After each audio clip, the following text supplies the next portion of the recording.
જાગૃતિ સાચી જાણો. આપણે સવારે ઉઠવાથી જાગૃતિમાં છીએ તેવું કેમ માની લેવાય? જો આપણે ભવિષ્યના વિચારમાં છીએ તો હજી નિંદ્રામાં જ છો. જો ભૂતકાળના વિચારમાં છીએ તો હજી સપનામાં છો. અને જાગૃતિ સાચી, જે પરમાત્મામાં મન આમ સ્થિર થયું તેનું નામ જ મતલબ કે જાગૃતિ. અને તે જાગૃતિ પણ કહેવાય છે, પરંતુ જાગૃતિમાં બધું જ ભૂલી જવું તેનું નામ પરમાત્માની પ્રાપ્તિ કહેવાય છે.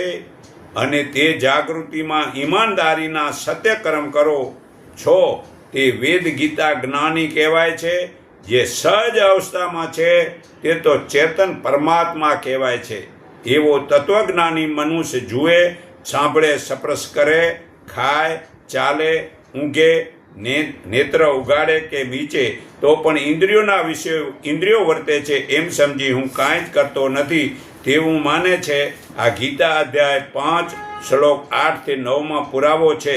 તો જાગૃતિ અવસ્થામાં 1 સેકન્ડને 14-15 ઓજસના તરંગોની મૂડી આમ આકાશમાં ફેલાવી પોતાના અને જગતના લોકોના દુઃખો મટે છે.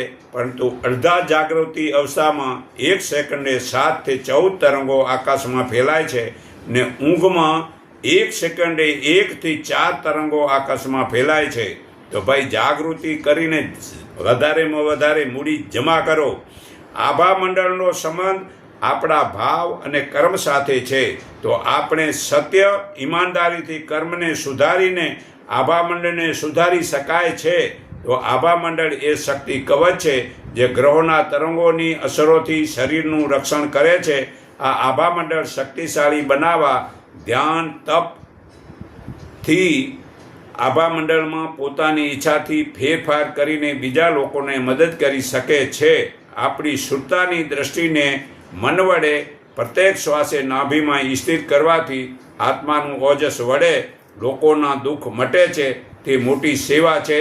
તો આવી જાગૃતિમાં રહી અને પરમાત્મામાં આમ શુદ્ધતાને પરાવો અને આનંદ લૂંટો તો જ તમે જે છે ને સાચી જાગૃતિમાં છો.